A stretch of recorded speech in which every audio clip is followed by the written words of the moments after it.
Ito na naman muli guys, maraming salamat sa inyo at muli mapagpalang Monday morning po sa inyo at God bless you po sa inyong lahat. Nandito na naman po tayo sa second day of my quarantine dito po sa Alrand Hotel kung saan po ako ngayon nakatuloy. Ito po ay everyday vlogging lang po para sa aking journey, sa aking pagka-quarantine dito. This is my second day. Ito po ang aking breakfast ngayon. Hotdog, egg, and ayun ko ano sausawan po ito. Paki-comment lang po kung ano po ito. Ayan, konting gulay para tayo lumusog, vegetable, maging mga vegetarian. Ayun ko ito, yogurt ba ito, wheat bread, at itong apat na klase po ng tinapay, at tubig and milk, and kubus. Ito pong ang rasyon sa breakfast po namin dito habang po kami naka-quarantine. Ayan po guys.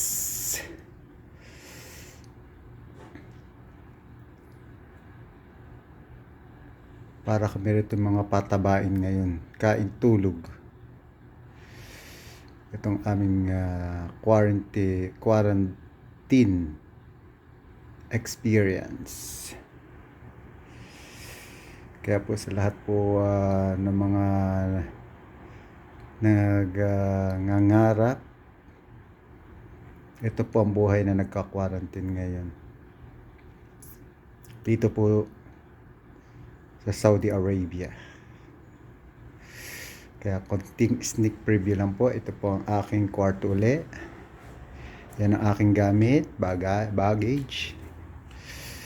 Ito po lahat. Ito po baling aking kwarto. Ayan po. Yan po ang aking door entrance. Yan po ang aking bed. Hindi ko pa po naayos dahil kagigising ko lang po. Ayan po siya. Ito po, diba? Maganda naman po guys ang accommodation, ang hotel room na ibinigay nila sa amin. At solo lang po ako dyan. Mag-isa lang po bali sa isang room pagka po quarantine. Quarantine kayo, ayan na napubod ng laki po ng kama. Kaya wow na wow at enjoy na enjoy po talaga ang pagtulog sa napakalambot na kama at mga unan po na apat na unan po Lord. Mga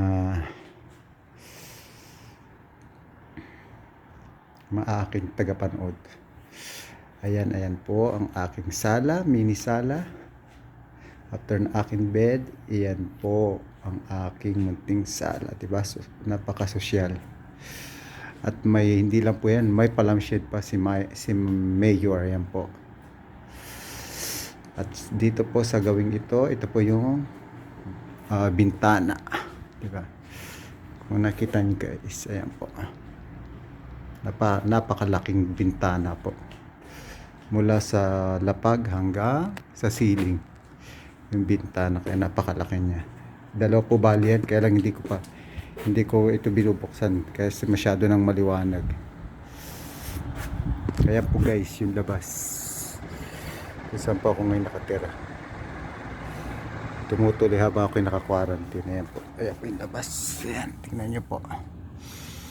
Ayan po yung pinakang highway nila, road. Ayan po yung sa labas ng aking hotel na tinutuluyan. Ayan, diba? Sarap buhay lang po muna tayo ngayon. Ayan po ang aking room. Ayan. This is my second day, October 18, 2021. Ayan, diba? O, diba? Lampshade na naman si Mayor. May pa-lampshade na naman. O, Ayan, at may pasalamin. Hop, diba? Konting daan. Yan, ayan po.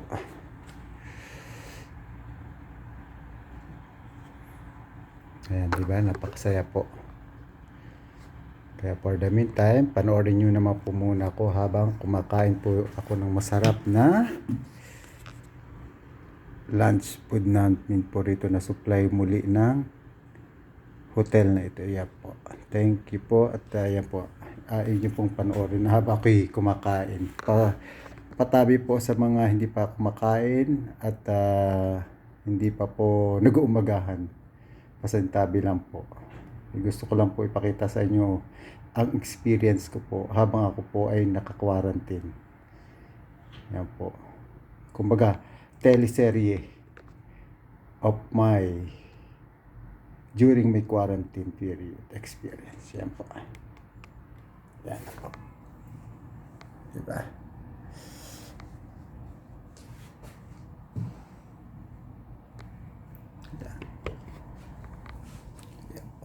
Yan po siya. Ano po muna tayo? Kakain po muna tayo, ha? Isang ko lang na konti ang TV para tayo medyo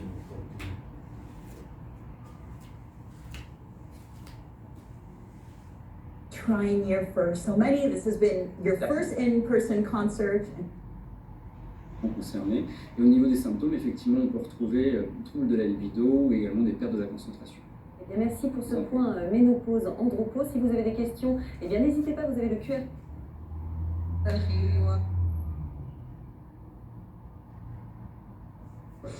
20 years.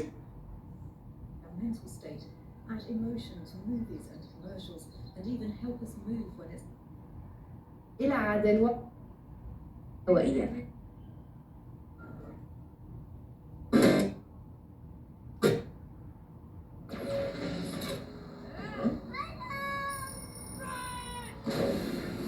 Aliens kidnapped my friends. Lucy! This star system. It's ruled by an alien queen. Only the toughest are gonna get out of there alive. Who's a good boy? Yeah, you are. Rex Danger Vest. Namaste.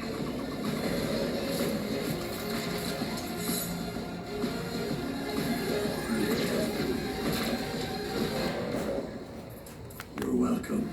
The Lego Movie 2. Ayan guys. Yan po muna ang inyong background. Yan tunog po ng palabas. Nanonood po tayo muna. Habang ako'y inyong panonood habang kumakain. Pero hindi po muna ako, hindi po magpapakita habang kumakain. Yan lang po. Ha? Security. الأحد 7:30 KSA on NBC2.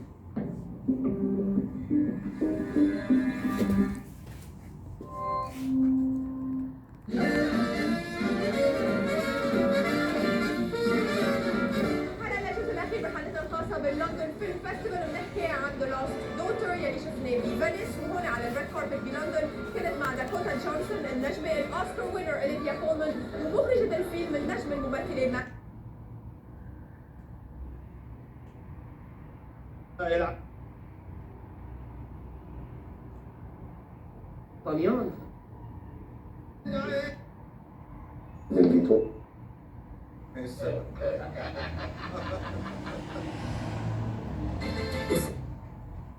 اليوم من فضلك مش وقت اتكلم في الموضوع ده دلوقتي، انا مش عايزه اتكلم.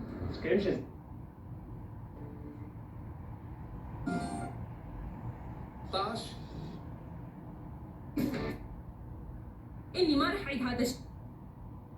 اشتغل بس صغيره مني. £550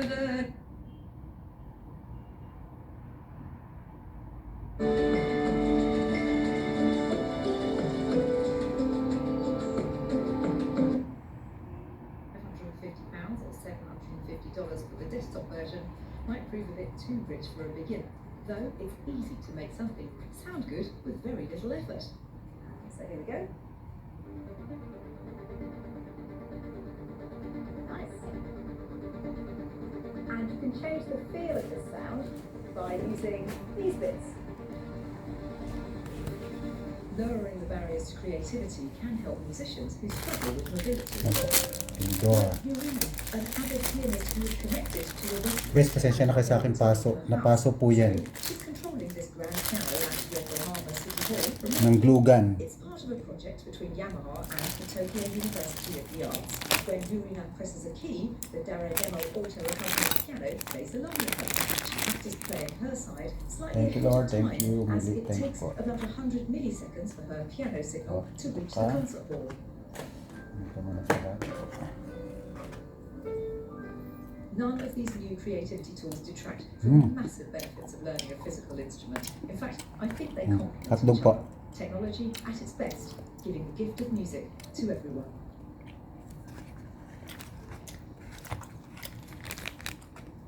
We start at Wimbledon. What's the latest? The headlines keep breaking. Cricket, the Tour de France, the Olympics. The French Grand Prix. The debate keeps raging. The passion, the pride. So many questions about Roger Federer. Such an incredible achievement. The results keep coming. So what was going through your mind? It was absolutely amazing. It's part of the game. We haven't seen anything like this. It's one of a kind. This is for today. All the latest results, headlines, and analysis. Sport today on BBC World News. Being at the heart of a live news show is challenging. So when events move quickly, you need to make sure you have the facts, and that's where experience comes. And having a global view gives you another perspective. Egg po, When egg. pressure of being live, I feel like we're doing the job that matters. You're live with Lucy Hawkins on BBC World News. Terus laban.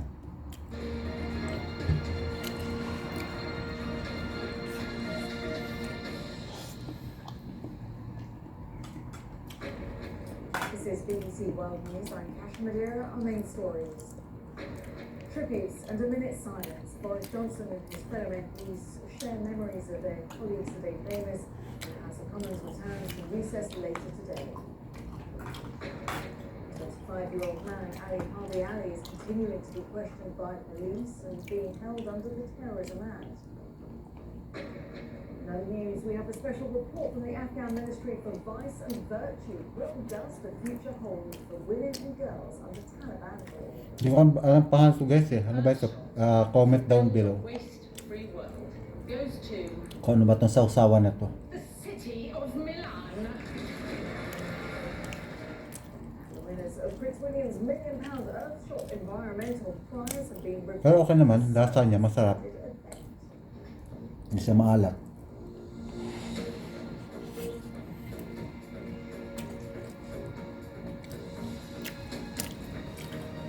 Pasensya na po sa mga hindi pa nag-breakfast dyan, hindi pa kumakain.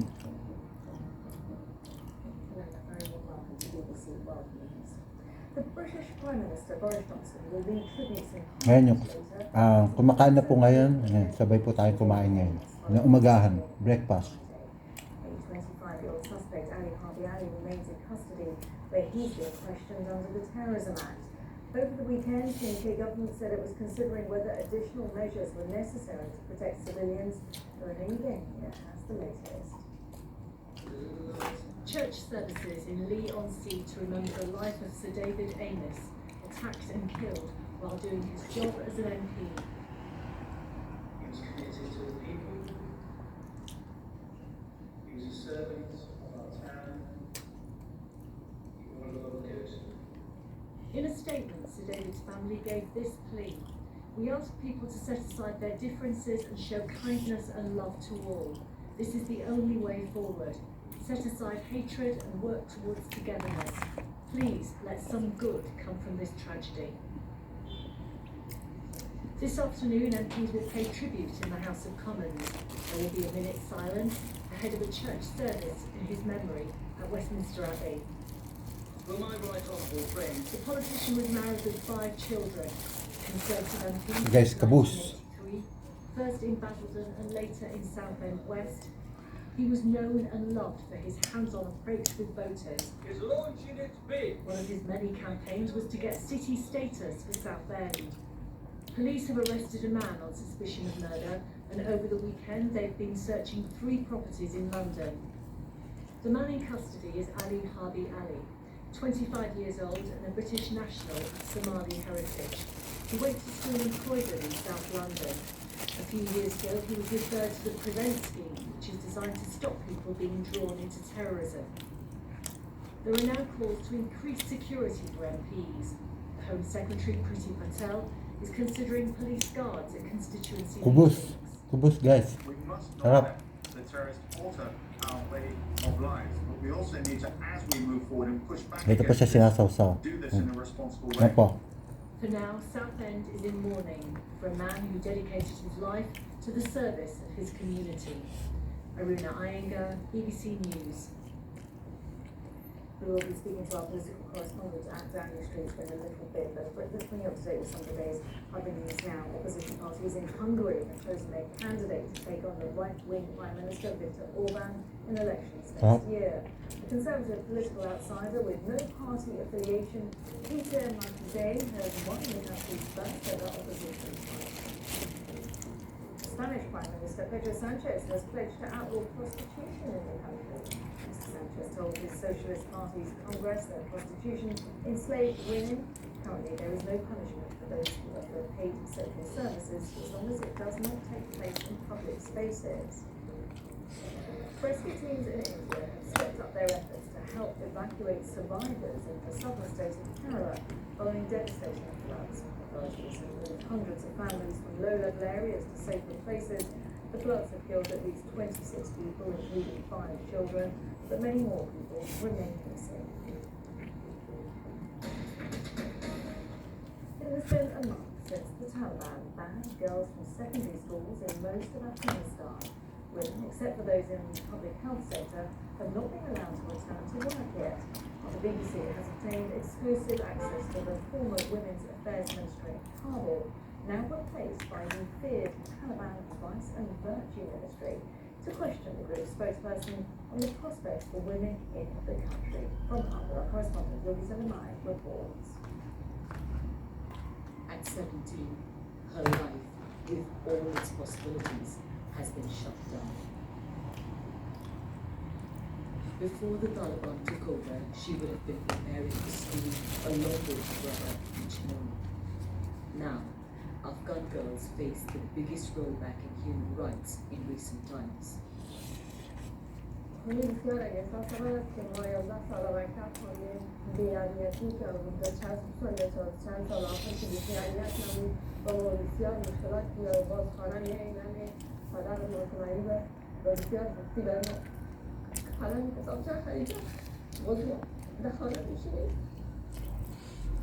At the top of her class, she wanted to be a doctor.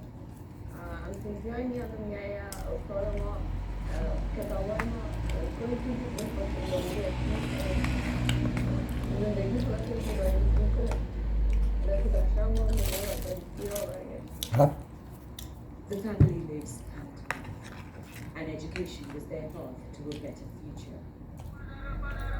Under an all-male Taliban regime, women are disappearing from public life. They haven't been allowed to return to work yet. Those who've marched to claim back their rights have been beaten. We met one of the protesters who was lashed with electric cables in Kabul.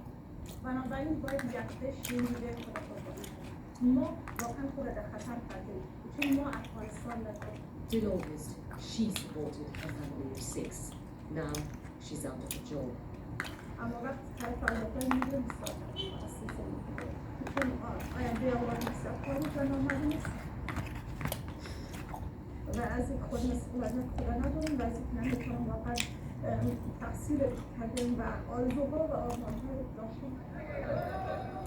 The Taliban are keen to show they're more moderate than their last time in power. Their actions so far belie the claims. This used to be the Women's Affairs Ministry, which no longer exists under the Taliban government. It's been replaced by the Ministry of Vice and Virtue, which used to be the most feared section of the previous Taliban regime. What future do women have in an Afghanistan ruled by the Taliban? We're here to ask. It's hard to Sarap. imagine Afghan women journalists would get to question the Taliban like this. Surrounded by their men, I asked the Taliban spokesman when girls could go back to school, women to work. Guys, comment ka ano ba ito? Comment down below. Hindi ko kasi alam to eh. Kala ko ka dati black grapes. Ang laki ng buto niya sa gitna. Ano ba yun? Pero try natin ulit. Your government, your leaders have said that women should not return to work right now because of the security situation. You've said the same thing about girls going to secondary schools. So it's not true that you have allowed them if they are not going. Pipino.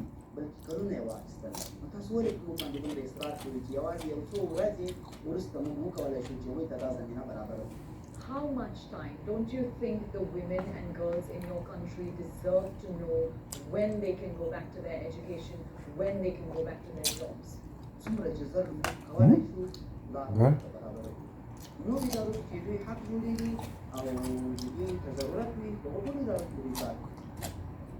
They are the future of Afghanistan. Carrot. Half of this country's population. Fresh carrots. Right now. Afghan girls are asking if the world will hold the Taliban to account. Para pang cleanse po natin. Pang to fiber.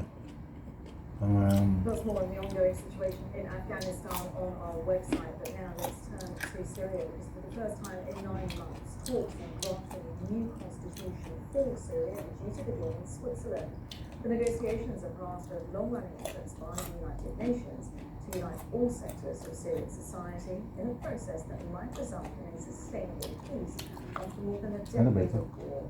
Well, after support from allied Russia, President Assad has recovered most of Syria, but significant areas remain outside of his control. Turkish forces are deployed in much of the north and northwest, and US forces are stationed in the Kurdish-controlled east and northeast. Well, let's speak to our correspondent Imogen Folk, who's in Bern, following these talks. So, Imogen, a lot of hope given that these were, well, they reached stalemate last time, they didn't achieve much.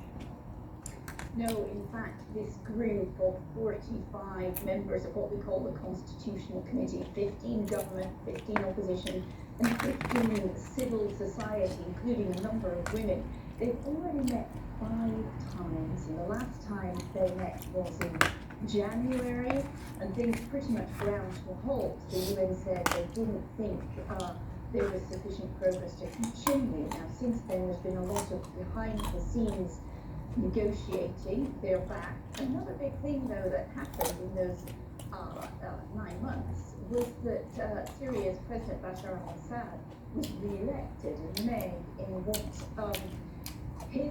Hindi ko naubos, guys. Ayan. May natira pa. Pamimerienda ko na lang yan. Ayan.